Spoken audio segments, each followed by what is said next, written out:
Hello बच्चों मेरा नाम भरत सिंह राघव है और मैं फिजिक्स पढ़ाता हूँ। और आज मैं आपको फिजिक्स का पहला चैप्टर वेक्टर स्टार्ट करने जा रहा हूँ। वेक्टर एक ऐसा टॉपिक है जो फिजिक्स के अंदर हर एक चैप्टर के अंदर यूज़ होता है और इसके इतना इम्पोर्टेंट है, ये 11th क्लास में भी बराबर वेटेज है और 12th क्लास में भी। इवन फिजिक्स के अंदर कोई भी कंसेप्ट और कोई भी क्वेश्चंस अगर आप करेंगे तो उसमें वेक्टर्स के यूज़ हैं।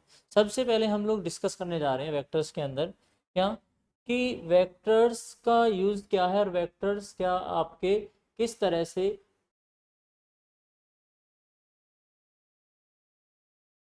वेक्टर्स।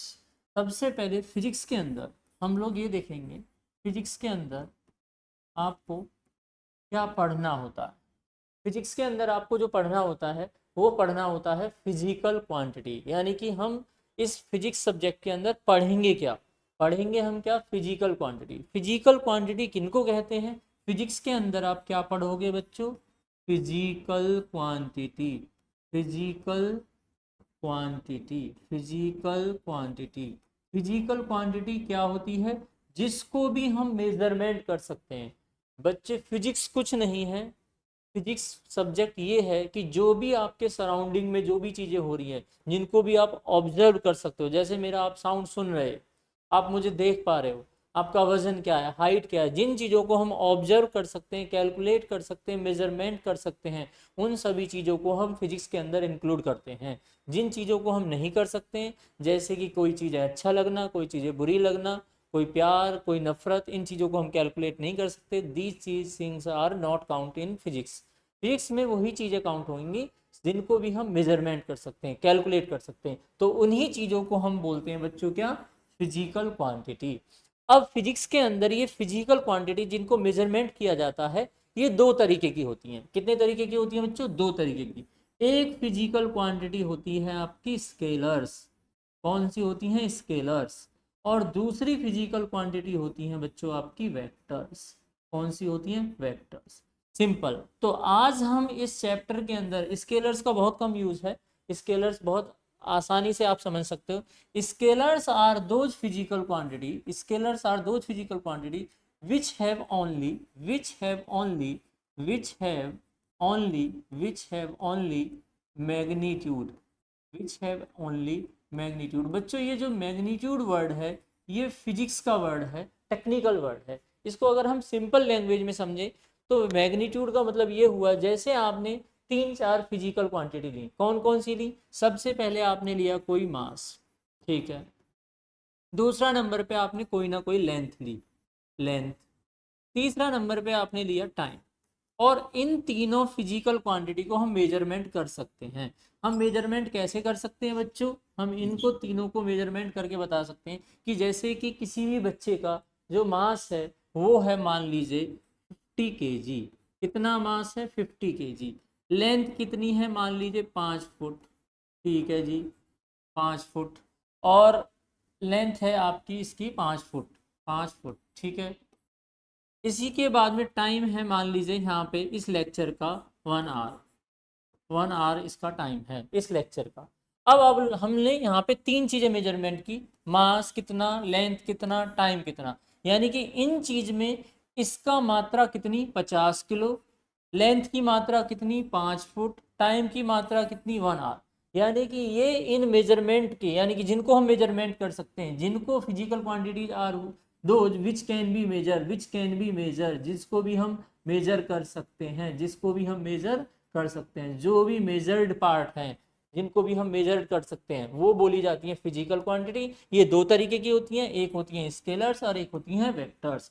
तो स्केलर्स वो होती हैं जिनके पास में सिर्फ और सिर्फ मैग्नीट्यूड होता है। मैग्नीट्यूड सिंपल लैंग्वेज में बोले तो क्या, कि जिनके पास में मात्रा होती है। जैसे मास की मात्रा कितनी है? 50 किलो। लेंथ की मात्रा कितनी है? 5 फुट। टाइम की मात्रा कितनी है? 1 आवर्स।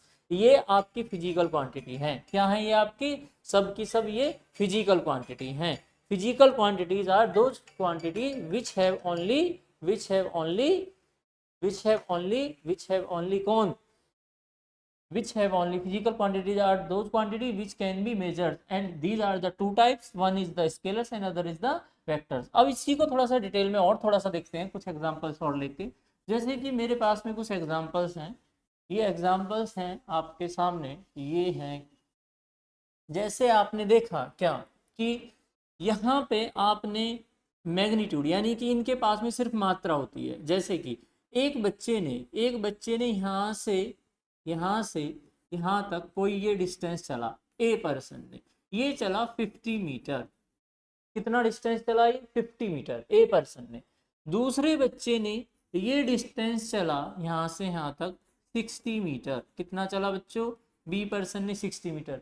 तो यहाँ पे ए पर्सन का डिस्टेंस का मैग्नीट्यूड कितना हुआ? 50 मीटर। और बी पर्सन का डिस्टेंस का मैग्नीट्यूड कितना हुआ? 60 मीटर।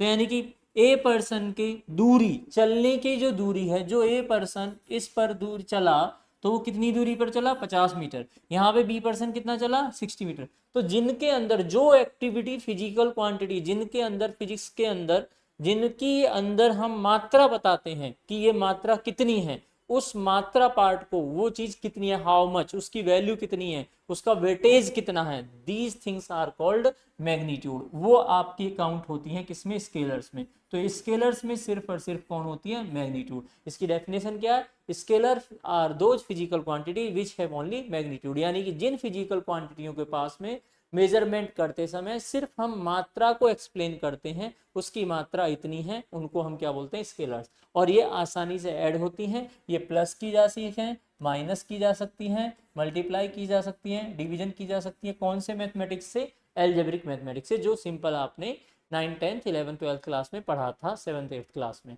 उनसे हम इनको क्या कर सकते हैं? सॉल्व कर सकते हैं। बच्चों इतना ही था आपका स्केलर्स। अब अगर हम बात करें क्या कि वेक्टर्स की, तो वेक्टर्स के अंदर आपका थोड़ा सा डिटेल में जाते हैं। ठीक है, तो इसको मैं थोड़ा सा रफ कर रहा हूँ बच्चों। यहाँ पे हम इसको क्या करते हैं? रफ कर देते हैं।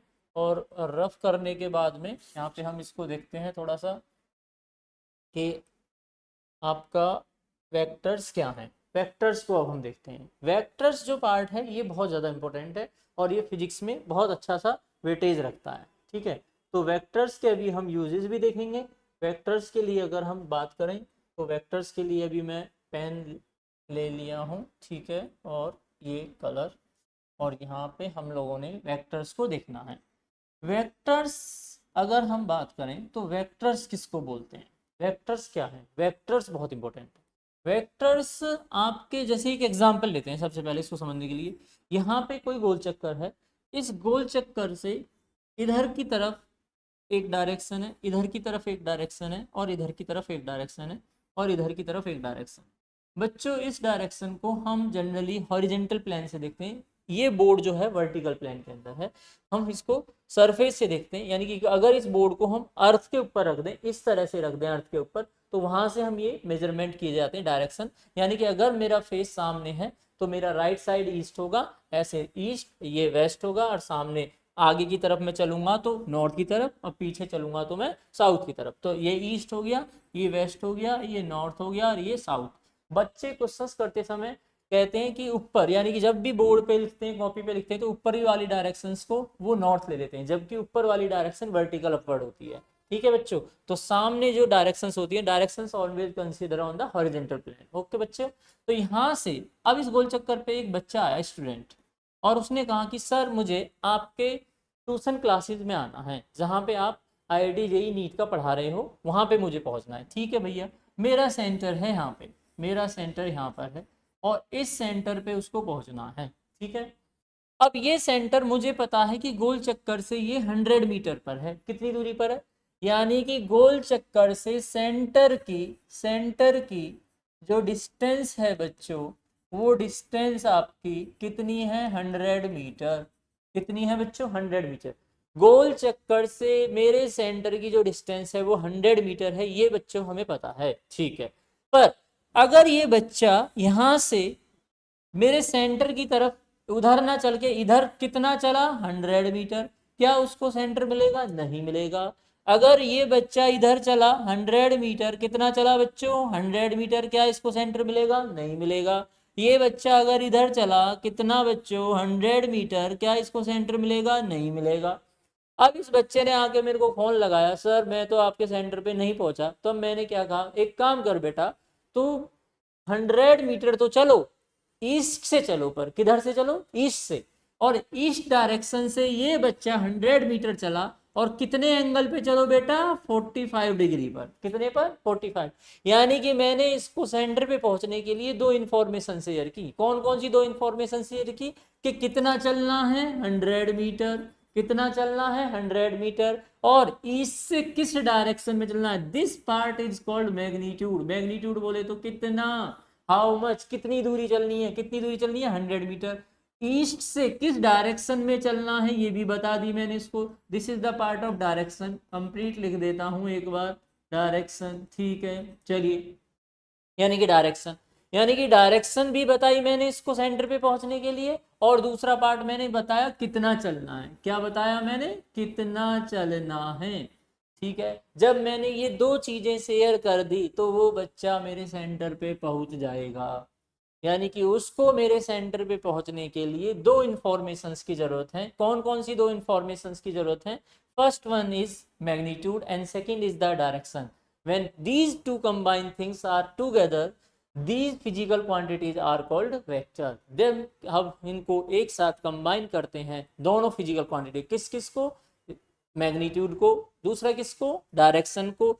इनको मिलने के बाद में जो एक्टिविटी होती है हमारे सराउंडिंग में, हमारे आजू बाजू में, हमारी फिजिकल कंडीशंस के अंदर, उन फिजिकल क्वांटिटियों को हम वेक्टर बोलते हैं। क्या बोलते हैं, वेक्टर बोलते हैं। जैसे कि एक एग्जांपल और लेता हूं मैं इसके लिए, ठीक है बच्चों, आपके सामने ये बॉल है, ठीक है, बड़ा सिंपल एग्जांपल है, और ये बॉल इस सरफेस पे रखी हुई है, ठीक है, इस सरफेस पे रखी हुई है। और जब ये बॉल इस सरफेस पे रखी हुई है, बॉल को ए पोजीशन से बी पोजीशन पे जाना है, बॉल को ए पोजीशन से बी पोजीशन पे जाना है, इस डायरेक्शन में। जब बॉल को ए पोजीशन से बी पोजीशन पे जाना है तो आप सभी बच्चे जानते हैं क्या, इसमें दो चीजों की जरूरत पड़ेगी। एक तो क्या, ये जो एरो मैंने जिस डायरेक्शन में बनाया है वो डायरेक्शन आपको बता चुका हूं मैं ऑलरेडी, कौन सी है, ईस्ट। कौन सी है, ईस्ट डायरेक्शन। अच्छा भैया, यानी कि इस बॉल को ए से बी पहुंचने के लिए आपको ईस्ट की तरफ भेजना है। किधर भेजना है, ईस्ट की तरफ। और भेजने के लिए एक चीज चाहिए, क्या, इसको कोई ना कोई फोर्स देना है। यानी कि जो फोर्स है उस फोर्स में दो चीजें देनी है। क्या क्या, एक तो उसमें देनी है फोर्स की मात्रा, this part is called magnitude of force, ठीक है, जिसको हम बाद में जाके कैलकुलेट करेंगे न्यूटन के अंदर। जैसे सपोज कीजिए इसको इधर से इधर धक्का मारने के लिए मैंने 10 न्यूटन फोर्स दिया, इसको धक्का दिया इधर, ठीक है, किक दी मैंने इसको, ठीक है, वो इस डायरेक्शन में। एक तो कितनी किक दी मैंने, 10 न्यूटन की, कितनी दी, 10 न्यूटन की। This is the magnitude part. कौन सा पार्ट है, मैग्नीट्यूड। दूसरा, मैंने किक की डायरेक्शन किधर रखी, ईस्ट की तरफ। किधर रखी, ईस्ट की तरफ। मैंने ईस्ट की तरफ क्या रखी, डायरेक्शन रखी। क्या रखी, डायरेक्शन रखी। जब ये दो चीजें जिन फिजिकल क्वांटिटी में होती हैं उनको हम क्या बोलते हैं बच्चों, वेक्टर। क्या बोलते हैं, वेक्टर। तो आप सिंपल ही अब आप बता सकते हैं, सिंपल, मुझे नहीं लगता इस देश से लेके, इंडिया से लेके अमेरिका तक कोई भी बच्चा ऐसा होगा जिसको ये मतलब ना पता चला हो आज कि वेक्टर किसको बोलते हैं। यानी कि vectors are those physical quantity जिसके अंदर दो चीजें इन्वॉल्व होती हैं। कभी भी जिस फिजिकल क्वांटिटी को मेजरमेंट करते हैं उस मेजरमेंट करने के लिए उसकी मात्रा को हम बोलते हैं मैग्नीट्यूड। क्या बोलते हैं, मैग्नीट्यूड। और सेकंड थिंग, हम क्या, वो मात्रा किधर अप्लाई हो रही है उसको हम बोलते हैं क्या, डायरेक्शन। क्या बोलते हैं, डायरेक्शन। जब ये दो चीजें इन्वॉल्व हो जाएं उस फिजिकल क्वांटिटी को जिसको हम मेजरमेंट कर रहे हैं वेक्टर बोलेंगे। क्या बोलेंगे, वेक्टर बोलेंगे। यस सर, नो बच्चों, क्लियर है, ठीक है, ओके, रफ करता हूं, आगे बढ़ते हैं, ठीक है।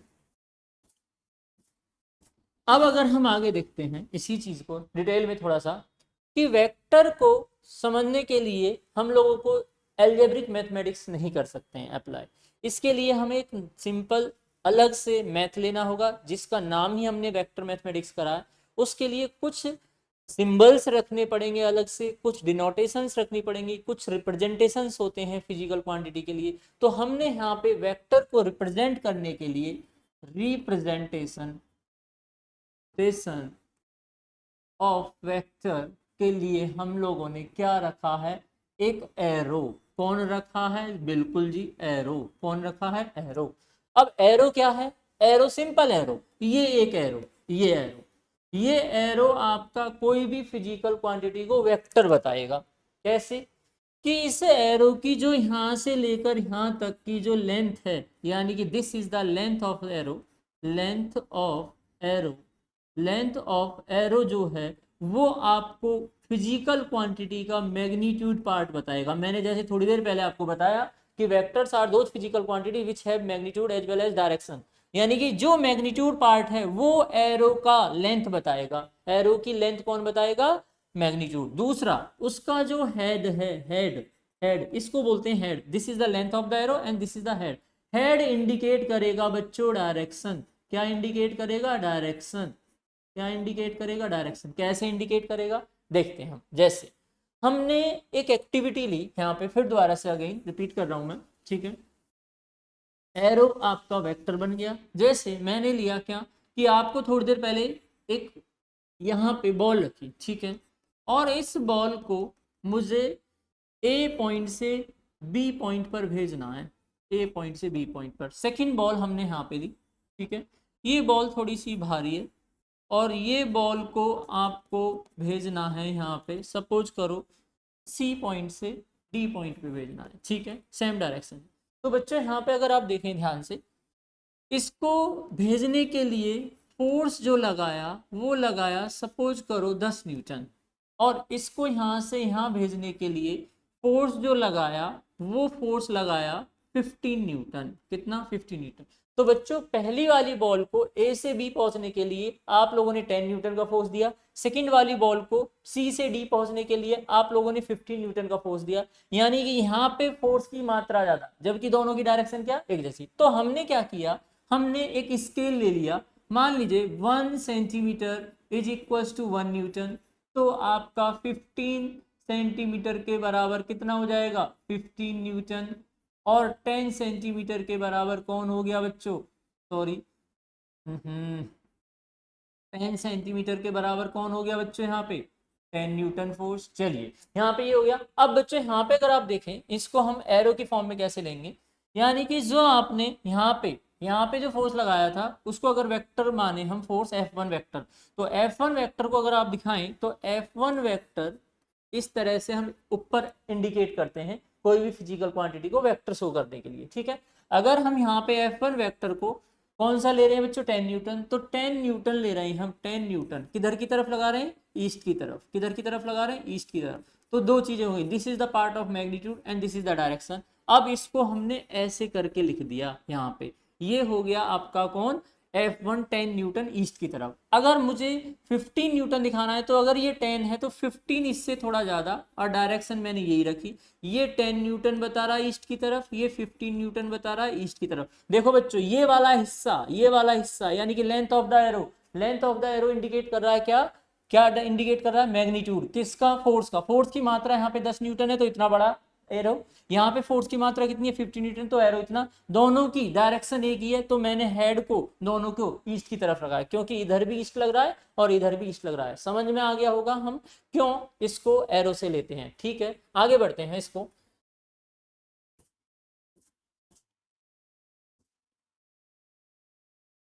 चलिए बच्चों, जैसे एग्जाम्पल अगर हम देखें यहाँ पे और थोड़ा सा इसको डिटेल में, आपने इस पॉइंट पर एक फोर्स लगाया इधर की तरफ, F1 वेक्टर 10 न्यूटन, ठीक है, और इधर की तरफ आपने लगाया F2 वेक्टर कितना, 15 न्यूटन।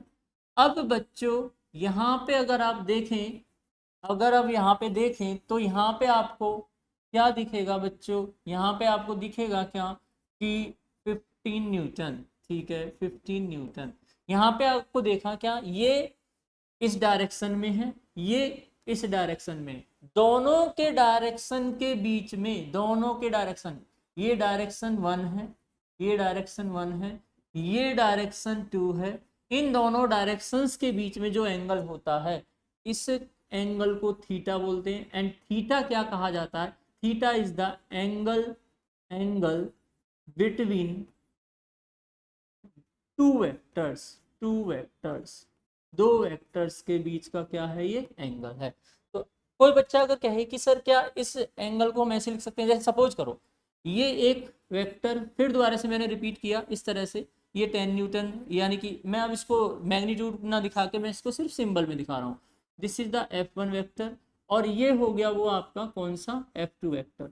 बच्चों ये वाला डायग्राम और ये वाला डायग्राम एक ही है, बस ध्यान ये रखना है आपको, इसकी डायरेक्शन इधर है, इसकी डायरेक्शन इधर है, तो एंगल ये ना हो के, बहुत सारे बच्चे गलती क्या करते हैं, एंगल इन दोनों के बीच का ये लेते हैं, दिस इज द थीटा। अगर आप ये एंगल लेंगे थीटा तो ये गलत होगा, क्यों, क्योंकि इसकी डायरेक्शन इधर है, theta is the angle between two vector, direction यहां पे मैं इंडिकेट कर देता हूं, डायरेक्शन के बीच का, तो ए वेक्टर की डायरेक्शन इधर है, बी वेक्टर की डायरेक्शन इधर है, इन दोनों के बीच का एंगल ये हुआ थीटा।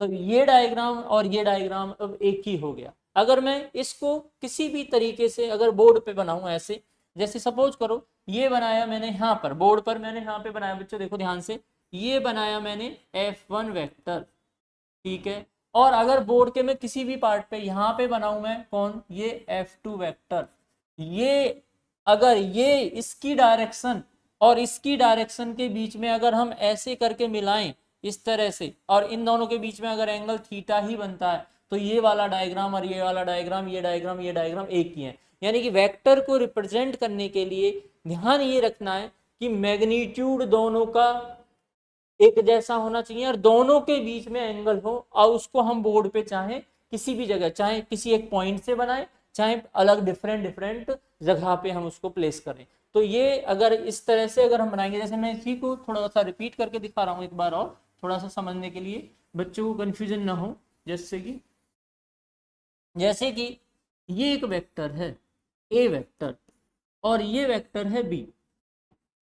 अब बच्चों ने सोचा क्या कि सर इन दोनों के बीच के तो एंगल ये होगा, गलत।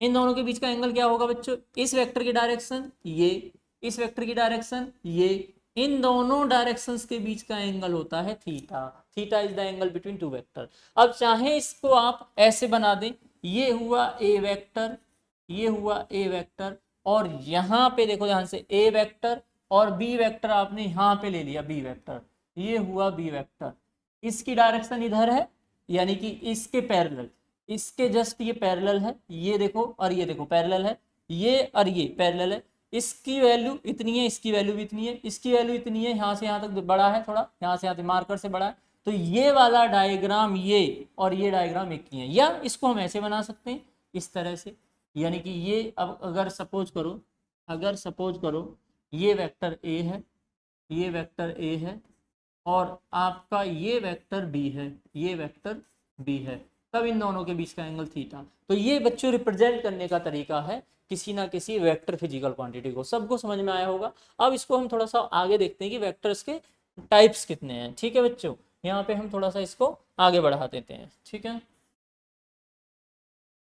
जैसे जनरली कुछ टाइप्स हैं वो मैंने यहाँ पे लिखे हुए हैं, इनको थोड़ा सा देख लेंगे आप लोग। ठीक है, ये वेक्टर्स हैं। वेक्टर्स के सबसे पहले इक्वल वेक्टर्स का मतलब टू वेक्टर्स, ठीक है, A and B vectors said to be equal when they have equal magnitude and same direction। इसका मतलब ये हुआ बच्चों क्या कि इक्वल वेक्टर उनको बोलते हैं, जैसे कि सपोज करो मैंने यहाँ पे ये एक वेक्टर लिया, इसको मैं थोड़ा सा बताता हूँ बच्चों, बैक करके आपको थोड़ा सा ऐसे करके यहाँ पे मैंने मार्कर लिया, ठीक है, और मार्कर लेने के बाद इक्वल वेक्टर हम इसको बोलेंगे। ये जैसे सपोज करो ए वेक्टर है और ये है आपका बी वेक्टर, ठीक है, ये वेक्टर दोनों की लेंथ बराबर है, दोनों की लेंथ क्या है, बराबर, यानी कि दोनों का मैग्नीट्यूड बराबर हो और दोनों की डायरेक्शन बराबर हो। जैसे सपोज करो बच्चों यहाँ पे एक वेक्टर ये था, एक वेक्टर ये था, अब ये वेक्टर ए वेक्टर बी वेक्टर, इन दोनों के बीच में एंगल है। अब इस एंगल को धीरे धीरे धीरे मैं छोटा कर दूं तो ये एंगल जीरो हो जाएगा, तो जीरो हो जाएगा तो इस वेक्टर की डायरेक्शन इस वेक्टर की डायरेक्शन की तरफ है, तो इन दोनों के बीच में जो थीटा होगा वो थीटा की वैल्यू कितनी होगी, जीरो। कितनी होगी, जीरो, यानी कि दोनों का एंगल दोनों की डायरेक्शन एक ही तरफ है, जब दोनों की डायरेक्शन एक ही तरफ है तो उन दोनों के बीच में एंगल कितना हो गया, जीरो। कितना एंगल हो गया, जीरो। क्लियर है बच्चों। अब बात करते हैं हम यहाँ पे, समझ में आया सभी को, यस और नो, यस क्लियर है। चलिए यहाँ पे दोनों के बीच का एंगल पता चल गया। अब इन दोनों की मात्रा भी बराबर है, तो उसको बच्चों ध्यान दो, जैसे मैं एक यहाँ पे एक एग्जाम्पल ले रहा हूँ, इस एग्जाम्पल को समझिए।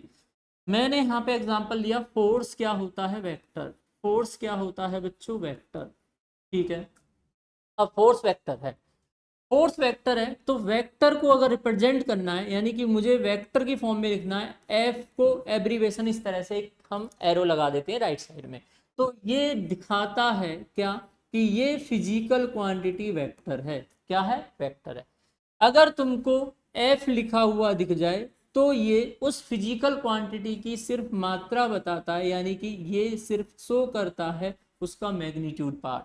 अगर इस एब्रीवेशन के ऊपर एक कैप लग जाए तो ये इंडिकेट करता है उसकी डायरेक्शन। क्या इंडिकेट करता है, उस फिजिकल क्वांटिटी की डायरेक्शन। अगर किसी एब्रीवेशन वेक्टर के साथ में इस तरह से मॉड में डिनोट कर दें तो ये भी डिनोट करता है सिर्फ और सिर्फ मैग्नीट्यूड। ये सारी बातें आपको याद रखनी पड़ेंगी, ठीक है, यस नो, ये नोट भी कर लेना बाद में, ठीक है, क्लियर है। मतलब कहने का ये हुआ, अगर आपको बच्चों फोर्स एक वेक्टर है, और वेक्टर है तो फोर्स को अगर हम वेक्टर की फॉर्म में दिखाते हैं बच्चों, तो एफ के ऊपर हम एरो इंडिकेट करते हैं तो वो एक वेक्टर बना देता है। एफ को सीधा सिंपल ऐसे ही रहने दो तो वो सिर्फ मात्रा बताता है फोर्स की। अगर फोर्स के ऊपर, एफ के ऊपर अगर हम एक छोटी सी कैप बना दे तो वो डायरेक्शन इंडिकेट करता है फोर्स का। अगर हम एफ वेक्टर को मोड में रख दें तो वो भी मैग्नीट्यूड, यानी कि मैग्नीट्यूड ये भी बताता है और मैग्नीट्यूड ये भी बताता है, दोनों से कहीं भी एक जैसे लिखूं। अब मैं क्या कह रहा हूं यहाँ पे, ए वेक्टर और बी वेक्टर की मात्रा बराबर है, मैग्नीट्यूड बराबर है, इसका मतलब ये हुआ ए बराबर बी, ऐसे लिख सकते हैं, या ए वेक्टर का मैग्नीट्यूड बराबर है बी वेक्टर के मैग्नीट्यूड के। तो इन दोनों वेक्टरों को हम इक्वल वेक्टर बोलते हैं। कैसा वेक्टर बोलते हैं, इक्वल वेक्टर बोलते हैं। यस सर, नो, क्लियर है सभी बच्चों को।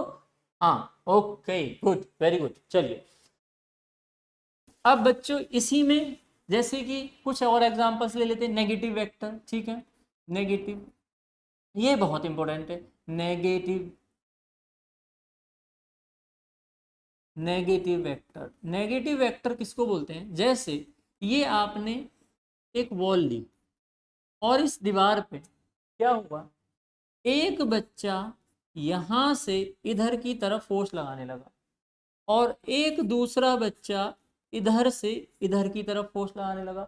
अब ये बच्चे क्या किए, दोनों बराबर फोर्स लगा रहे हैं इस स्ट्रक्चर पर, इस बॉडी पे दोनों बराबर फोर्स लगा रहे हैं, यानी कि जितना इसने 10 न्यूटन फोर्स लगाया उतना ही इसने लगाया। तो इन फोर्सेस को, फोर्स एक वेक्टर है, फोर्स क्या है, एक वेक्टर है, यानी कि ये दोनों वेक्टर्स आपके एक दूसरे के मात्रा में तो बराबर है पर डायरेक्शन अपोजिट है। क्या है, डायरेक्शन अपोजिट है, तो इनको हम बोलेंगे नेगेटिव। क्या है, नेगेटिव, ठीक है। यानी कि मान लीजिए इसने इधर लगाया कोई फोर्स F1 वेक्टर, उतना ही फोर्स बी पर्सन ने इधर लगाया, कितना बच्चों, F2 वेक्टर, यानी कि F1 वेक्टर भी और F2 वेक्टर भी दोनों बराबर हैं पर हैं दोनों अपोजिट डायरेक्शन में, अपोजिट डायरेक्शन। तो अपोजिट हैं तो इन दोनों के बीच में एंगल कितना बन जाएगा, जैसे देखो बच्चों यहाँ पे एंगल पता करने के लिए ऐसे करके, ये ए वेक्टर था, ये बी वेक्टर था, ये ए वेक्टर था, सपोज करो ये बी वेक्टर था। अब इस एंगल को ऐसे कर दूं तो धीरे धीरे कम हो जाएगा थीटा, यानी कि ये थीटा की वैल्यू, अगर मैं ए बी को ए की तरफ लेके जाऊं तो धीरे धीरे कम हो जाएगा, कम होके जीरो। अगर बी को सीधा ऐसे कर दूं, सीधा ऐसे, तो 90, अगर इस तरह से कर दूं तो 180, यानी कि इसके और इसके बीच में थीटा की वैल्यू हो गई 180 डिग्री।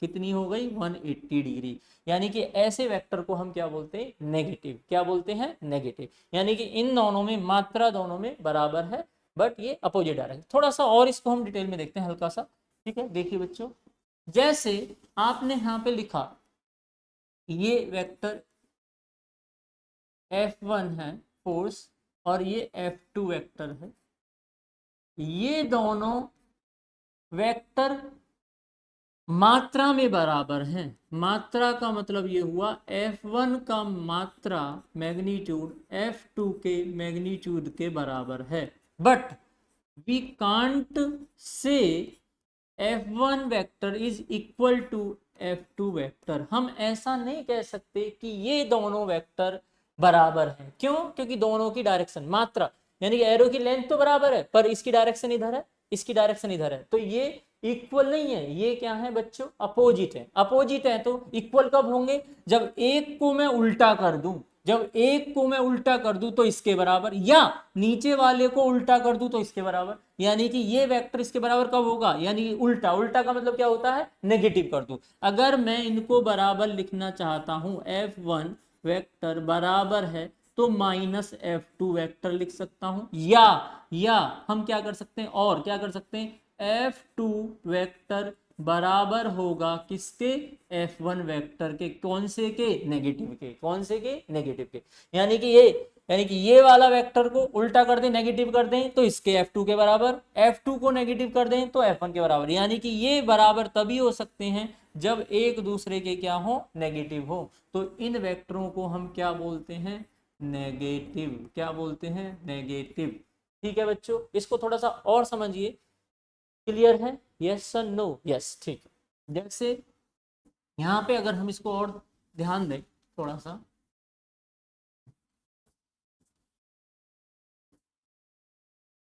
जैसे बच्चों यहाँ पे अगर आप देखें, ग्रेविटेशन लॉ देखा होगा आपने, ये मास m1 है, ये मास m2 है, ये मास इसको अपनी तरफ खींच रहा है, ये मास इसको अपनी तरफ खींच रहा है। तो जितने फोर्स से ये इधर खींच रहा है उतने ही फोर्स से ये वाला मास इसको इधर खींच रहा है। तो जितना फोर्स इधर उतना ही फोर्स इधर। तो ये एक दूसरे के क्या है बच्चों? नेगेटिव। क्या है ये? नेगेटिव। नेगेटिव में एंगल की वैल्यू कितनी होती है बच्चों? 180 डिग्री। कितनी होती है? 180 डिग्री। कितनी होती है? 180 degree. Yes sir, no? Clear है? ठीक है, आगे बढ़ते हैं थोड़ा सा। इसी में और भी कुछ, ये बहुत इंपॉर्टेंट थे जो आपको सीखने थे कुछ। अब आगे बढ़ते हैं, इसके आगे देख लेते हैं कुछ थोड़े से। ठीक है, बहुत ये इक्वल वेक्टर हो गया। पैरेलल वेक्टर वही वेक्टर होते हैं जो मैंने आपको बताया। ठीक है, both have the same directions. One vector scalar positive non zero multiple another vector. उसके बाद में एंटी पैरेलल मतलब अपोजिट डायरेक्शन में। एंटी पैरेलल मतलब ये एक इधर है तो दूसरा आपका इस तरफ है, पर ये मात्रा में डिफरेंट हो सकते हैं। ये ए वेक्टर है और ये कौन है? B vector, anti parallel. ठीक है, उसके बाद में वो अपोजिट डायरेक्शन होती है उनकी। ठीक है, one vector is scalar non zero negative multiple and other vector. ठीक है, वो हमारे होते हैं। अच्छा, कोलिनियर मतलब एक ही लाइन के अंदर हो। जीरो वेक्टर का मतलब क्या हो? जिसका मैग्नीट्यूड जीरो हो, जिसकी मात्रा ना हो। ठीक है, और किसी आर्बिटरी डायरेक्शन, कोई भी डायरेक्शन हो, ठीक है, जो कि पता नहीं है उसको। यूनिट वेक्टर बहुत इंपॉर्टेंट है बच्चों, इसको थोड़ा समझते हैं हम यूनिट वेक्टर को। ठीक है, चलिए यूनिट वेक्टर को हम देखते हैं थोड़ा सा। यूनिट वेक्टर क्या होता है? ठीक है, यूनिट वेक्टर को समझते हैं थोड़ा सा। जैसे यूनिट वेक्टर बच्चों, यूनिट वेक्टर मैंने तुमको बोला क्या कि केजी, ऐसे बोला केजी, मीटर। ठीक है, उसके बाद में सेकंड, तो इसका मतलब कितना? 1 kg। इसका मतलब कितना? 1 मीटर। इसका मतलब कितना? 1 सेकेंड। ठीक है, इसी तरह से यूनिट वेक्टर में जो वेक्टर का मतलब क्या होता है बच्चों? वेक्टर का मतलब होता है दो, मतलब क्या? मैग्नीट्यूड और डायरेक्शन। मैग्नीट्यूड और डायरेक्शन। जिस फिजिकल क्वांटिटी में मैग्नीट्यूड की मात्रा 1 हो और सिर्फ बताए, ओनली क्या शो करे? ओनली शो कौन? डायरेक्शन। ओनली शो कौन? डायरेक्शन। उस वेक्टर को हम क्या बोलते हैं? Unit vector. क्या बोलते हैं? Unit vector. लिखने का तरीका देखिए ध्यान से बच्चों। जैसे यहाँ पे कोई वेक्टर है ए, ठीक है, यहाँ पे मैंने कोई लिया ए वेक्टर, ये लिया मैंने ए वेक्टर। वेक्टर का मतलब होगा मैग्नीट्यूड और डायरेक्शन, और डायरेक्शन। ठीक है, आपको मैं पहले ही बता चुका हूं, वेक्टर मतलब मैग्नीट्यूड को ए से डिनोट किया और इसकी डायरेक्शन को ए कैप से डिनोट किया। ठीक है, तो यहाँ पर ए कैप मतलब डायरेक्शन वेक्टर क्या हो जाएगा? वेक्टर अपॉन में वेक्टर का मैग्नीट्यूड, वेक्टर अपॉन में, this is the part of vector, vector, और ये हुआ वेक्टर का क्या, मैग्नीट्यूड। वेक्टर अपॉन वेक्टर का मैग्नीट्यूड क्या होता है बच्चों, यूनिट वेक्टर। क्या होता है ये, यूनिट वेक्टर। सबको समझ में आ गया होगा। तो यूनिट वेक्टर क्या होता है, यूनिट वेक्टर होता है वो वेक्टर जिसके पास में क्या होता है बच्चों, सिर्फ और सिर्फ डायरेक्शन होती है और मात्रा एक होती है। मैग्नीट्यूड कितना होता है, 1। कोई भी वेक्टर लिखा हो, किसी भी फॉर्म में लिखा हो और ये लिख दिया जाए ये यूनिट वेक्टर है, तो बच्चों उसकी मात्रा 1 होगी। क्या होगी, मात्रा 1 होगी। ये बात ध्यान रखनी है आपको, ठीक है। ओके, आगे बढ़ते हैं बच्चे यहाँ से, ठीक है। चलो, अब जैसे इसी को हम आई जे के कैप की फॉर्म में अगर डायरेक्शंस वाइज देखें तो कैसे लेते हैं, जैसे एक्स वाई और जेड में ये ओरिजिन है और इस वाली डायरेक्शन को हम एक्स ले लेते हैं और इस वाली डायरेक्शन को हम वाई लेते हैं और इस वाली डायरेक्शन को जो बोर्ड से बाहर की तरफ लाइन आए इसको हम जेड लेते हैं। इस वाली डायरेक्शन में हम यूनिट वेक्टर डायरेक्शन को हम आई कैप इंडिकेट करते हैं, इधर हम जे कैप इंडिकेट करते हैं और इधर हम के कैप इंडिकेट करते हैं। आई कैप शो द डायरेक्शन, यानी कि ये क्या करता है, किसी भी फिजिकल क्वांटिटी की शो करता है डायरेक्शन अलोंग, इधर बच्चों एक्स एक्सिस की तरफ, इधर एक्स एक्सिस की तरफ। ये वेक्टर शो करता है डायरेक्शन किसी भी फिजिकल क्वांटिटी की अलोंग इधर वाई डायरेक्शन, किधर में इंडिकेट करता है, वाई डायरेक्शन। के कैप शो करता है किसी भी फिजिकल क्वांटिटी की डायरेक्शन इधर बच्चों अलोंग इधर जेड डायरेक्शन, जेड डायरेक्शन। तो I cap, I cap, I cap, J cap and K cap only show the direction along X Y and Z direction. Clear है बच्चों। इनसे हम क्या करते हैं, डायरेक्शन, जैसे एग्जांपल, इनका भी एग्जांपल ले लेते हैं, ठीक है, थोड़ा सा समझ में आएगा आपको।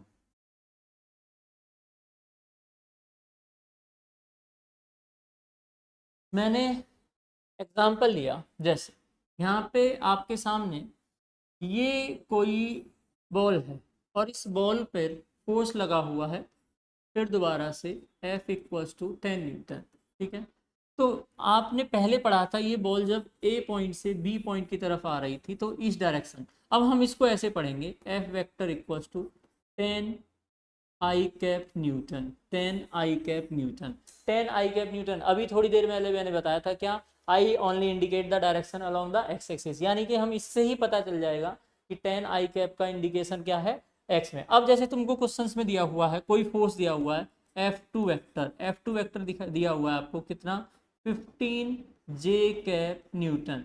तो इससे आप समझ में आ जाएगा कि किसी भी पार्टिकल पर कोई फोर्स लगा हुआ है कितना, 15 न्यूटन का, और किस डायरेक्शन में लगा हुआ है बच्चों, क्या इंडिकेट कर रहा है, जे कैप इंडिकेट करता है किधर, along the y direction, along the y direction. तो वाई डायरेक्शन के अंदर क्या लग रहा है बच्चों, फोर्स लग रहा है, ये इंडिकेट कर रहा है जे कैप। इसी तरह से के कैप होता अगर कहीं पे, अगर इसी तरह से के कैप होता, F3 vector equals to n k cap newton, अगर कहीं इस तरह से लिखा होता तो इससे हम क्या इंडिकेट समझते बच्चों, कि किसी भी पार्टिकल पर फोर्स लगा हुआ है कितना, 10 न्यूटन का, किधर की तरफ बच्चों, along the z axis, along the z axis. तो i j k cap indicate करते हैं direction along the x axis, y axis and z axis. ये चीजें आपको बहुत अच्छे से क्लियर हो गई होंगी, इनका मतलब क्या है, ठीक है।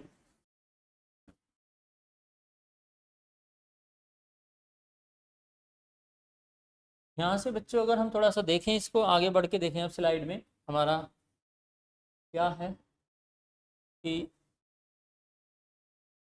वेक्टर्स में हमने देखा, ठीक है। ऑर्थोगोनल यूनिट वेक्टर अभी आपको मैंने बताया, आई जे के किधर है, ये आई कैप है, किधर की तरफ है ये आई कैप, ये आपको पता चला, ठीक है। ये जे कैप है, ये के कैप है, ये आपने देखा अभी थोड़ी देर पहले। आई कैप का मतलब यूनिट वेक्टर मतलब क्या होता है बच्चों, वेक्टर अपॉन में वेक्टर का मैग्नीट्यूड। तो हमने एक्स वेक्टर माना, इसी तरह से वाई जेड, ये सब समझ में आ गया। हाँ, ये इंपॉर्टेंट है बच्चों, ये कभी कभार नीट और जेई में एग्जाम्पल्स में क्वेश्चन आता है कि पोलर वेक्टर किसको बोलते हैं, polar, polar vector these has starting point और point of applications, यानी कि इनके पास में स्टार्टिंग पॉइंट भी है और स्टार्टिंग पॉइंट होने के बाद में एप्लीकेशंस भी हैं। जैसे ये कोई बॉल है और इस बॉल पे मैंने कोई फोर्स लगाया और फोर्स लगाने से ये बॉल आपकी यहाँ से आगे की तरफ मोशन में करेगी, ठीक है। तो इस वाले हम वेक्टर को पोलर बोलते हैं। क्या बोलते हैं? यानी कि स्टार्टिंग पॉइंट है और एक एप्लीकेशन भी है इसकी। इस वाले वेक्टर को हम क्या बोलते हैं बच्चों? पोलर। एक्सियल वेक्टर हम किसको बोलते हैं बच्चों? जो चीजें रोटेट करती हों, यानी कि दीज रिप्रेजेंट रोटेशन इफेक्ट। ये रोटेशन इफेक्ट देती हैं। जैसे पंखा रोटेट करता है, स्क्रू है, किसी को हम टाइट कर रहे हैं तो उसकी वजह से, यानी कि वो इस तरह से, यानी कि ऐसे करके हम टाइट कर रहे हैं, ऐसे ऐसे हमने टाइट किया, पर इस वाले प्लेन में हम टाइट कर रहे हैं तो उसका जो एक्सिस जिधर जा रहा है वो आपका क्या हुआ? आपका वो हुआ वेक्टर के क्या हुई बच्चों? डायरेक्शन। और जिस प्लेन में, जैसे ये एक्सियल वेक्टर है, इस वाले डायरेक्शन में, इसको हम क्या बोलते हैं? एक्सिस। जिसकी तरफ एक्सिस हो, जैसे दरवाजा। दरवाजा बच्चों क्या होता है? ऐसे करके ऐसे, जैसे ये कोई दरवाजा है, दरवाजा इस तरह से, इस मेरे हाथ को मैंने होल्ड किया, ऐसे करके ये दरवाजा खुलेगा। तो इसका ये जो एक्सिस है ये डायरेक्शन है। पंखा चल रहा है इस तरह से, पंखा चल रहा है तो उसका ये जो एक्सिस है वो डायरेक्शन है। तो इसको हम बोलते हैं एक्सियल वेक्टर। क्या करते हैं? Axial vector. इसको यहाँ पे आपको डायग्राम में देखा है, एक्सिस ऑफ रोटेशन, ये एक्सिस ऑफ रोटेशन है और ये इसकी क्या है? डायरेक्शन है। अगर इस तरह से है बच्चों तो डायरेक्शन देखो इस तरह से घूम रहा है तो डायरेक्शन ऊपर है, ऐसे करके घूम रहा है, ऐसे करके। मेरा हाथ इस तरह से घूम रहा है, थंब इंडिकेट कर रहा है डायरेक्शन। मेरा हाथ ऐसे इंडिकेट कर रहा है तो थंब इंडिकेट कर रहा है डायरेक्शन ऐसे। यानी कि हाथ ऐसे करके घूमता है बच्चों, देखो ध्यान से, हाथ ऐसे करके घूम रहा है, ऐसे करके, तो इंडिकेट कर रहा है डायरेक्शन ये। अगर मेरा हाथ ऐसे करके घूम रहा है तो ये एक्सियल वेक्टर होता है ऐसे। इस चीज को आपको ध्यान से रखना है, ठीक है। चलिए आगे बढ़ते हैं हम इसमें। अब हम पढ़ते हैं बच्चों triangle law of vector addition. Triangle law of vector addition बहुत इंपॉर्टेंट है बच्चों। जैसे कि इसमें क्या होता है, यानी कि जैसे हम लोग 1 + 1 2 जोड़ते हैं, इसी तरह से अगर मैं आपको एक एग्जांपल दूं बच्चों, यहाँ पे कोई ये बॉल है, ठीक है, और बॉल है और मैं यहाँ पे मार्कर थोड़ा सेलेक्ट करता हूँ अपने लिए, ब्लैक, ठीक है। ये आपका यहाँ पे बॉल है, ये आपका ये बॉल है, और इस बॉल पर हमको ये देखना है ट्रायंगल ऑफ एडिशन में, इस बॉल के ऊपर एक बच्चे ने फोर्स इधर लगाया, ठीक है, और एक सेम टाइम में उस बच्चे ने धागे से इसको इधर खींचा और धागे से इधर खींचा। तो आपको, या अगर हम बच्चे बात करें, ये कोई ग्लास है और ग्लास है और रस्सी इस तरह से होल्ड करके रखी हुई है, और इसको हमने पकड़ के इसको इस डायरेक्शन में, इस वाली डायरेक्शन में खींचा। तो आपको पता है ये ग्लास या बकेट ऑफ वाटर है, ये आपकी बाहर की तरफ जेड एक्सिस में आएगी, जबकि यहाँ पे और यहाँ पे दो जगह पे फोर्स लगे हुए हैं, इस डायरेक्शन में इधर, इस डायरेक्शन में इधर, पर ये बकेट इधर आ रही है। या अगर इसको और अच्छे से समझें ध्यान से, जैसे मैंने यहाँ पे बच्चों इंडिकेट किया, ये पार्टिकल आपका सर्कल को कोई बच्चा एक इंस्टेंट में इधर खींच रहा है, एक इंस्टेंट में इधर, तो एक ही साथ में डायरेक्शन फोर्स इधर है, तो ना तो ये इधर जाएगा ना ये इधर जाएगा, ये जाएगा बीच में इधर। तो बच्चों ये हुआ मान लीजिए F1 वेक्टर, ये हुआ मान लीजिए F2 वेक्टर, पर बच्चों रिजल्ट मिलेगा इस तरफ, आउटपुट आएगा इस तरफ, रिजल्ट आएगा इस तरफ। तो जिस तरफ आएगा और जिसके इफेक्ट से आएगा, उस इफेक्ट को, यानी कि अगर कोई बच्चा इसको एक कुछ ना कुछ फोर्स लगा के इस डायरेक्शन में लेके जाता, उतना ही इसका F1 का और F2 का इफेक्ट ये मिल रहा है, उसको हम बोलते हैं रिजल्टेंट। यानी कि यहाँ पे ये वही बात बोल रहे हैं, two non zero vectors are represent by two sides, यानी कि एक साइड ये हो गई, दूसरी साइड ये हो गई, इन दोनों का रिजल्टेंट ये तीसरी साइड है, ठीक है। Triangle taken in the same order, resultant is given by the closing side. यानी कि जब हम किसी ट्रायंगल को, ये एक वेक्टर है, हमने सेम सीक्वेंस में दूसरा वेक्टर रखा, ये ए वेक्टर, ये बी वेक्टर, और तीसरा वेक्टर आपका ये है जो इस ट्रायंगल को कंप्लीट कर रहा है, जो कि इनके अपोजिट डायरेक्शन, यानी कि सेम सीक्वेंस को फॉलो नहीं कर रहा है, सेम सीक्वेंस सब फॉलो करता, ए बी और ऐसे करके आता। अपोजिट जो वेक्टर है, ये अपोजिट वेक्टर आपका रिजल्टेंट वेक्टर होता है, जो आपका इसके और इसके सम के बराबर होता है।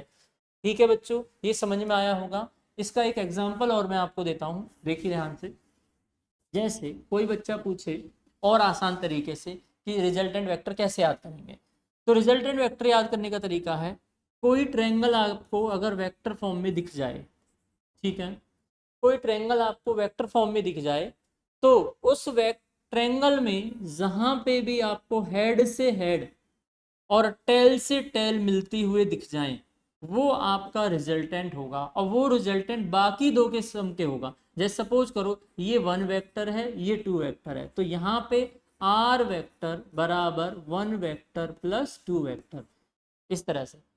यानी कि किसी भी ट्रायंगल के अंदर अगर ट्रायंगल बन रहा है, उस ट्रायंगल में हेड से हेड और टेल से टेल जहां पे मिल जाएगा, वो आपका रिजल्टेंट होगा। वो रिजल्टेंट दो सीक्वेंस वेक्टर को, सीक्वेंस का मतलब एक के बाद दूसरे को जो फॉलो कर रहे हैं, उन दोनों के सम के बराबर होगा, उन दोनों के सम के क्या होगा, बराबर होगा। इसको हम बोलते हैं रिजल्टेंट ऑफ 2 वेक्टर्स। ठीक है, जैसे इसको और दोबारा से हम देखें एक एग्जाम्पल और लेके। एग्जाम्पल ये है आपके सामने, जैसे आपने ये कोई एक वेक्टर बना दिया, ठीक है, एक वेक्टर ये बना दिया और इस तरह से बना दिया, इनका नाम दे दिया 1 2 और 3। This is the 1 vector, 2 vector and this is the 3 vector. अब कोई बच्चे से मैं पूछूं, भैया ये नीट में क्वेश्चन आएगा, ठीक है, अब मुझे ये बताइए कि इसमें आपका रिजल्टेंट वेक्टर कौन सा है। तो हेड से हेड, हेड से हेड यहाँ मिल रहा है, ठीक है, टेल से टेल कहाँ मिल रहा है भैया, यहाँ मिल रहा है टेल से टेल, तो ये हुआ 3 रिजल्टेंट। और सीक्वेंस कौन से फॉलो कर रहे हैं, 2 + 1, यानी कि 3 vector equals to 2 vector plus 1 vector. ये हुआ आपका बच्चों रिजल्टेंट वेक्टर, कौन, 3। ये किन सम के बराबर है, 2 और 1 के। ये तो बच्चों तब की बात है जब हम इसको ट्रायंगल की फॉर्म में ग्राफिकल मेथड से देखेंगे, पर अगर बच्चों इसको हम मैथमेटिकल अप्रोच से देखें तो कैसे करेंगे। जैसे सपोज करो इन दोनों वेक्टरों के बीच में, जैसे सपोज करो इन दोनों वेक्टरों के बीच में डायरेक्शन नहीं दी हुई है, ठीक है, अभी फिलहाल, और इन दोनों के बीच में अभी एंगल दे दिया, ठीक है, जैसे इन दोनों के बीच में अभी आपको एंगल दे दिया ऐसे करके, जैसे मैंने यहाँ पे मार्कर सेलेक्ट कर लिया, ठीक है, और ये कोई वेक्टर है, सपोज करो ये कोई वेक्टर है ए वेक्टर, और ये कोई वेक्टर है बी वेक्टर, ठीक है, ये कोई वेक्टर है बी वेक्टर, और इन दोनों के बीच में एक एंगल दे दिया थीटा, थीटा। तो आपको बताया, अभी देखा आपने ए वेक्टर बी वेक्टर, और ये हो गया आपके पास कौन, आर वेक्टर, ठीक है। तो ये जो आर वेक्टर है ये तो आपने बता दिया। अब यहाँ पे इसकी वैल्यू दी हुई है, कुछ भी वैल्यू दी है, अगर इसकी मात्रा चाहिए कि ये भैया यहाँ से यहाँ तक का कितना है, तो उसके लिए बच्चों हमारे पास फॉर्मूला क्या है, इसका हम यहाँ पे कंपोनेंट लेते हैं, यानी कि बी का यहाँ पे जो वैल्यू आती है वो ये चीज़ें मैं लेने आपको बता दे देता हूँ। कोई भी एक्टिविटी एक्स और वाई में ना हो, ये एक्स एक्सिस है, ये कौन सा है, वाई है, और कोई भी एक्टिविटी इन दोनों के बीच में है, जैसे मान लीजिए सपोज करो ये लाइन लिखी है, इस लाइन का कितना हिस्सा x में है, ये हिस्सा x में, और ये हिस्सा कितना y में है, दिस हिस्सा is called x component, x component, sorry x component, और ये वाला हिस्सा बोला जाएगा y कंपोनेंट, y कंपोनेंट। ये हिस्सा हुआ x कंपोनेंट, ये हिस्सा हुआ y कंपोनेंट। अगर यहाँ पे एंगल दिया है x के साथ और ये कोई वैल्यू है, सपोज करो 10 यूनिट है कुछ, ठीक है, तो x कंपोनेंट का जो हिस्सा हो जाएगा वो हो जाएगा इसके साथ में cos आ जाएगा 10 cos थीटा, और परपेंडिकुलर y कंपोनेंट होगा 10 sin थीटा। क्या होगा, 10 sin थीटा। यानी कि जिस दो परपेंडिकुलर, यानी कि x एक्सिस y एक्सिस के बीच में कोई भी एक्टिविटी हो रही है प्लेन के बीच में, यानी कि एक्सिस, यानी कि अगर कोई पार्टिकल इसी डायरेक्शन में जाता है x एक्सिस, ऊपर जाता है y एक्सिस, एक्स और वाई के बीच में होती है तो इसको बोलते प्लेन। यानी कि जितना भी मैं बोर्ड पे लिख रहा हूं तो इसमें दो एक्सिस इन्वॉल्व है, दिस इज द एक्स और ऊपर में बी की लेंथ कितनी है वाई। तो प्लेन के अंदर कोई एक्टिविटी हो रही है तो उस प्लेन के हिस्से को कितना हिस्सा एक्स में है कितना हिस्सा वाई में है, उन हिस्सों को हम बोलते हैं कंपोनेंट्स। क्या बोलते हैं? कंपोनेंट। तो एक्स, अगर एंगल पता है तो उसके साथ में, जिसके साथ में एंगल पता है उसके साथ में उसका हिस्सा हो जाता है कॉस थीटा, टेन यूनिट का टेन कॉस थीटा यूनिट, और टेन का वाई में हो जाता है टेन साइन थीटा यूनिट। ठीक है बच्चों। इसी तरह से बच्चों यहाँ पे इस बी के साथ थीटा एंगल बनना है तो यहाँ पे इसका कंपोनेंट हो जाएगा बी कॉस थीटा और यहाँ पे हो जाएगा बी साइन थीटा। अब आपको बच्चों रिजल्टेंट चाहिए तो ये ट्रायंगल बन गया आपका पाइथागोरस थ्योरम से। राइट एंगल ट्रायंगल देखिए, इस आर की वैल्यू हम आसानी से निकाल सकते हैं, मैं डायरेक्ट आपको बता रहा हूँ। ये आर की जो मैग्नीट्यूड आएगा वो अंडर रूट में क्या हो जाएगा, A square plus B square plus 2ab cos theta. ये वैल्यू हो जाएगी किसकी, आर की वैल्यू, यानी कि यहाँ से लेकर यहाँ तक की मात्रा। और बच्चों ये जो एंगल होगा, ये एंगल, इस एंगल को बोलते हैं अल्फा। अल्फा मतलब क्या हुआ बच्चों, जैसे यहाँ पे ए वेक्टर और बी वेक्टर के बीच के साथ में, देखो ए वेक्टर के और बी वेक्टर के बीच के साथ में जो एंगल बन रहा है theta, theta is the angle between A vector and B vector, पहले भी बता चुका हूँ। Theta is the angle between किसके, A vector and B vector. A vector और बी वेक्टर के बीच का एंगल जो है वो थीटा है। और अगर हम बात करें किसकी, अल्फा की, तो alpha is the angle between, यहाँ पे इस वाले डायग्राम में alpha is the angle between A vector and r vector. A vector और आर वेक्टर के बीच का एंगल क्या होगा बच्चों, अल्फा। ये थ्योरी बच्चों बहुत इंपॉर्टेंट है। तो अल्फा यहाँ पे अगर हम फाइंड करेंगे तो यहाँ पे अगर आप देखो ध्यान से बच्चों, ये वाला साइड आपने अभी कंपोनेंट किसे, ये बी थी तो ये बी कॉस थीटा, तो ये कौन ली थी आपने, बी साइन थीटा।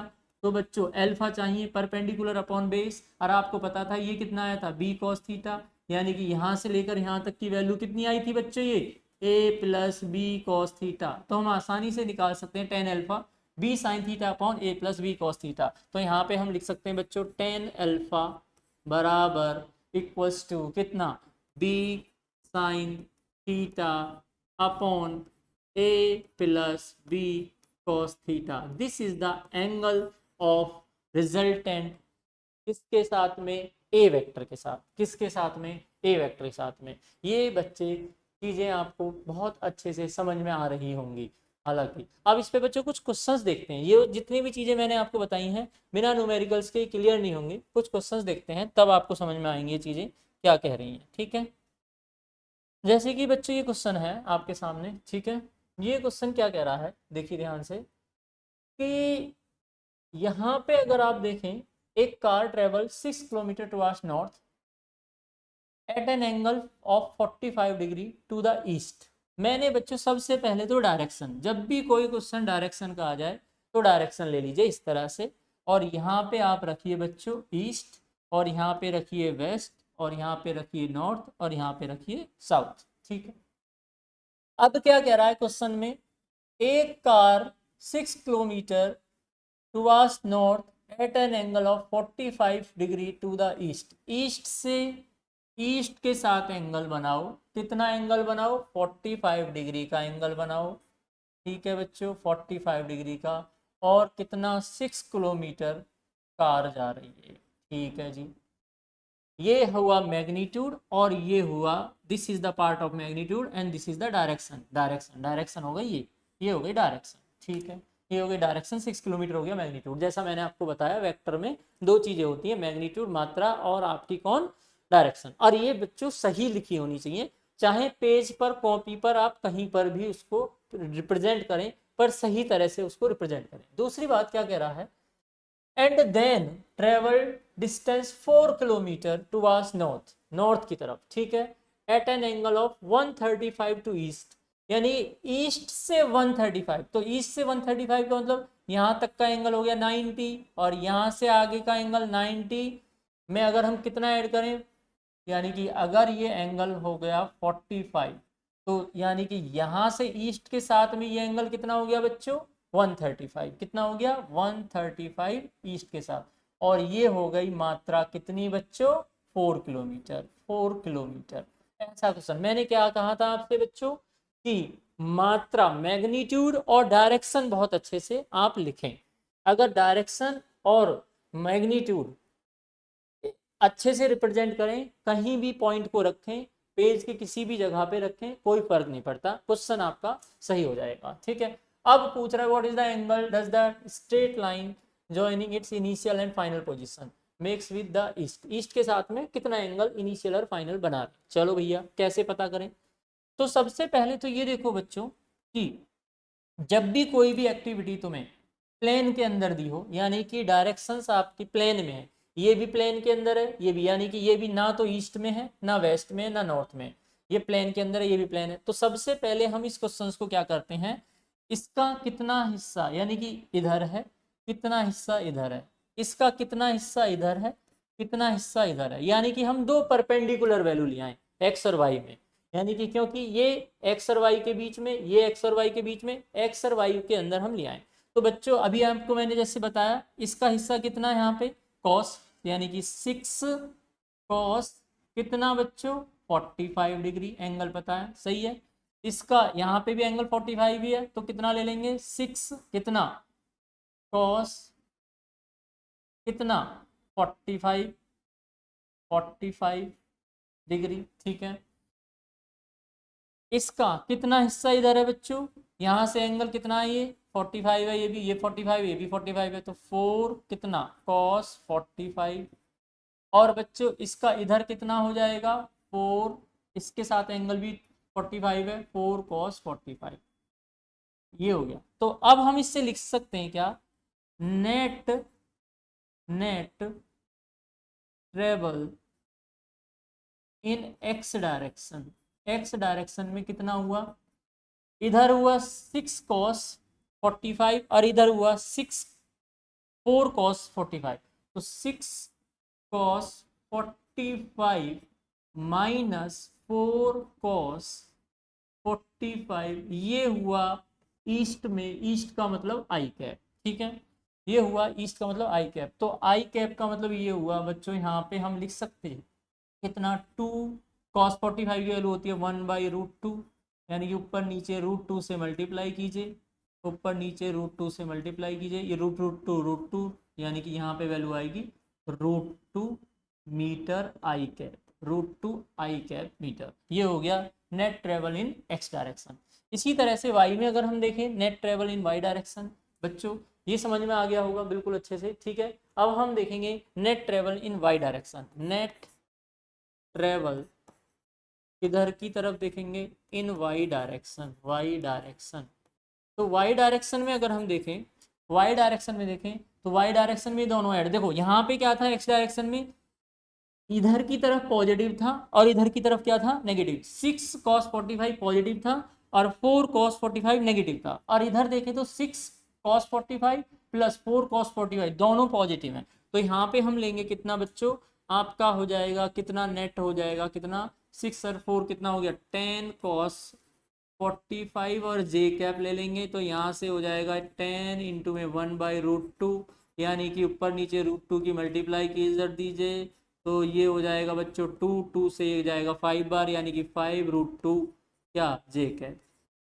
ठीक है, अब ये आ गया आपके सामने इस तरह से डायग्राम, इधर आ गया कितना √2 और इधर आ गया कितना बच्चों 5√2, कितना आ गया 5√2। ठीक है, ये आ गया आपके सामने कितना √2, एक वेक्टर √2, ये 5√2। अब बच्चों ये निकालेंगे हम, तो ये निकालने के लिए आपको, आपके सामने एक फॉर्मूला था, क्या मैंने बताया था रिजल्टेंट फाइंड करने के लिए, रिजल्टेंट फाइंड करने के लिए हमारे पास में फॉर्मूला था r इक्वल्स टू रूट में a² plus b² plus 2ab cos theta. अब यहाँ पे बच्चों cos theta is the angle between, theta is the angle between इस वेक्टर, ये वेक्टर मान के चलो, सपोज करो ये वेक्टर a वेक्टर है वो, और ये वेक्टर वो b वेक्टर है, इन दोनों के बीच का एंगल कितना है बच्चों 90 डिग्री। जब 90 डिग्री होगी तो ये वैल्यू 0 हो जाएगी, तो रिजल्टेंट आएगा, ये रिजल्टेंट की जो वैल्यू होगी वो होगी आपकी अंडर रूट में इसका स्क्वायर प्लस इसका स्क्वायर, यानी कि √2 का स्क्वायर प्लस में 5√2 का स्क्वायर।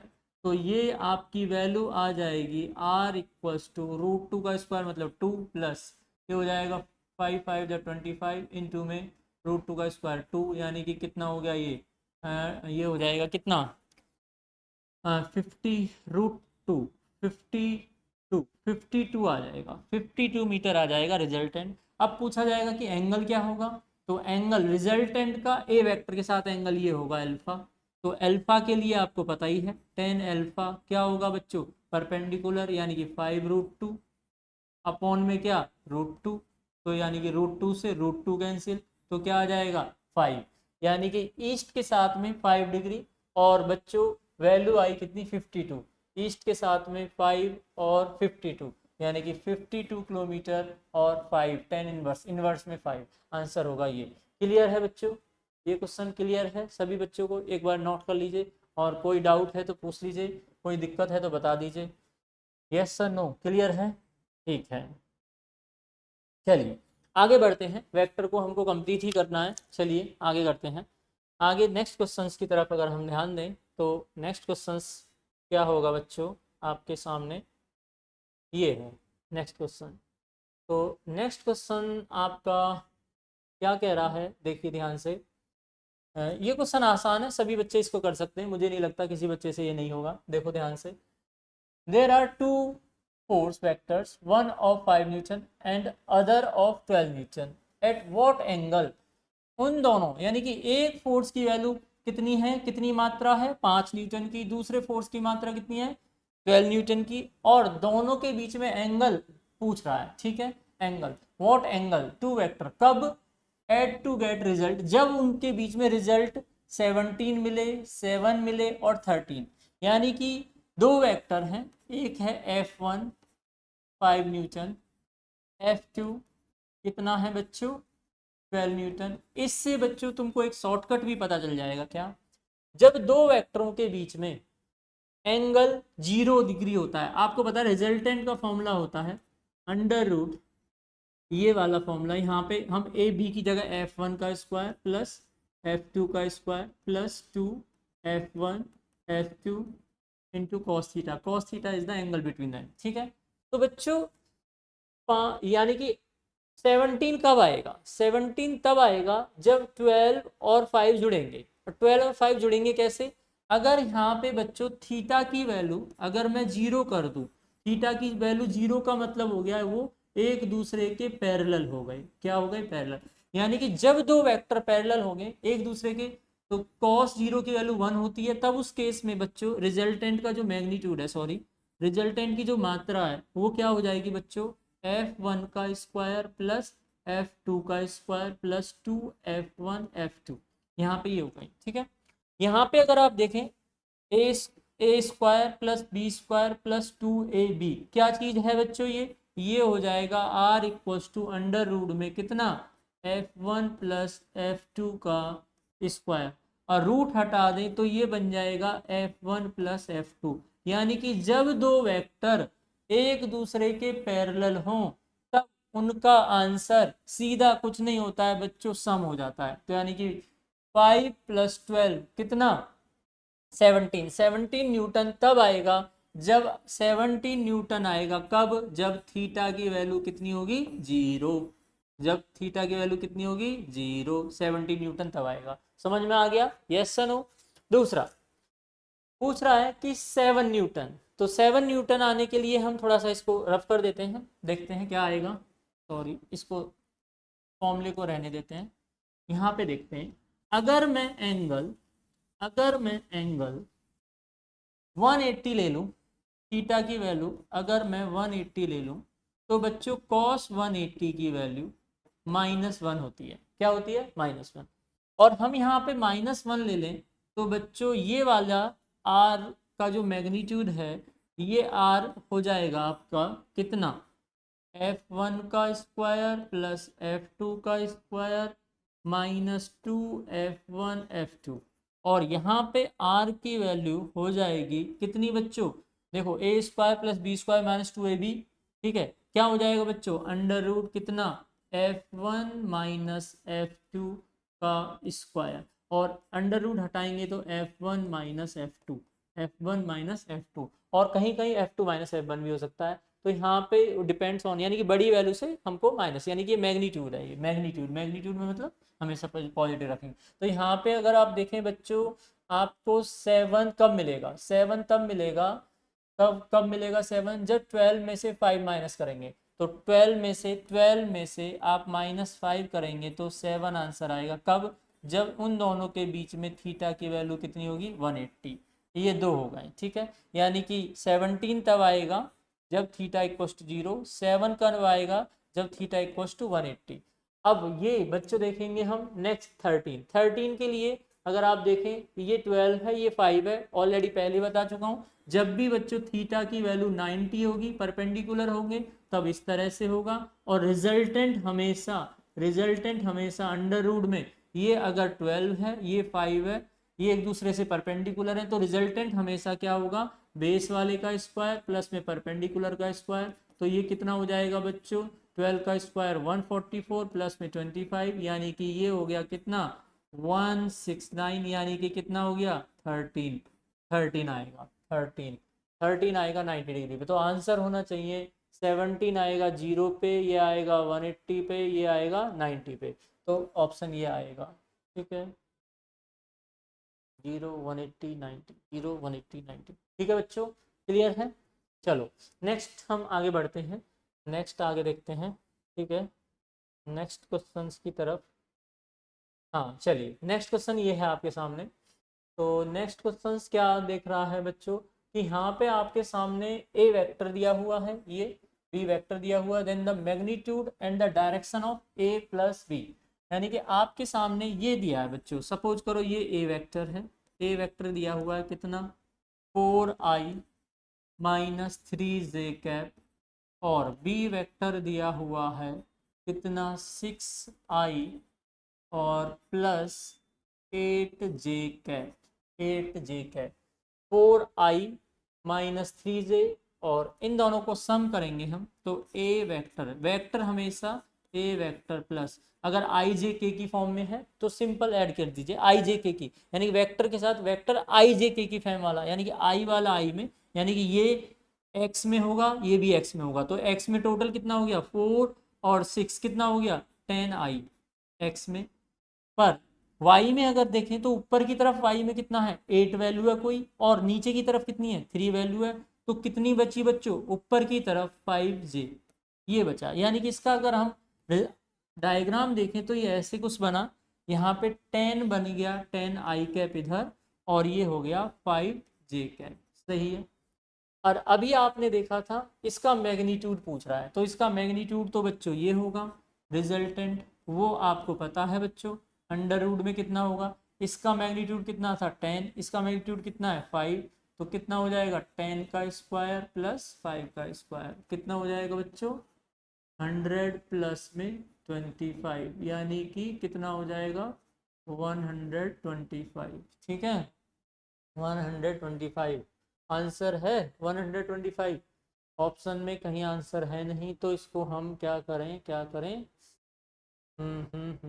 हाँ 5√5 कर सकते हैं, 5√5 कर दिया हमने, यानी 5 को अंदर ले जाएंगे तो 25 में मल्टीप्लाई करेंगे 5 की तो 125, ठीक है, 25 पंजे 125, ठीक है, यानी कि 5√5 है ऑप्शन में। अब आते हैं हम इसके एंगल पे, तो एंगल पूछ रहा है, ठीक है भैया, डायरेक्शन का मतलब ये एंगल, रिजल्टेंट का ए वेक्टर के साथ ये एंगल, अल्फा आपको पता ही है, ठीक है। तो अल्फा की वैल्यू क्या होती है बच्चों, अल्फा बराबर क्या होता है tan इनवर्स, ठीक है, tan इनवर्स परपेंडिकुलर कितना है बच्चों 5 अपॉन बेस का मैग्नीट्यूड कितना है 10, तो बच्चों ये जाएगा 1/2, यानी कि अल्फा इक्वल्स टू आ जाएगा tan इनवर्स 1/2। ये बच्चों वेक्टर का क्वेश्चन आपका कंप्लीट। देखिए किसी को अगर इसमें डाउट है तो बोलिए, क्लियर है, ठीक है। नेक्स्ट देखते हैं बच्चों क्या आता है हमारा टॉपिक। नेक्स्ट टॉपिक हमारा स्केलर एंड डॉट प्रोडक्ट्स आएंगे। तो बच्चों नेक्स्ट क्लास के अंदर हम इसको देखते हैं, डिस्कस करते हैं स्केलर्स एंड वेक्टर्स को।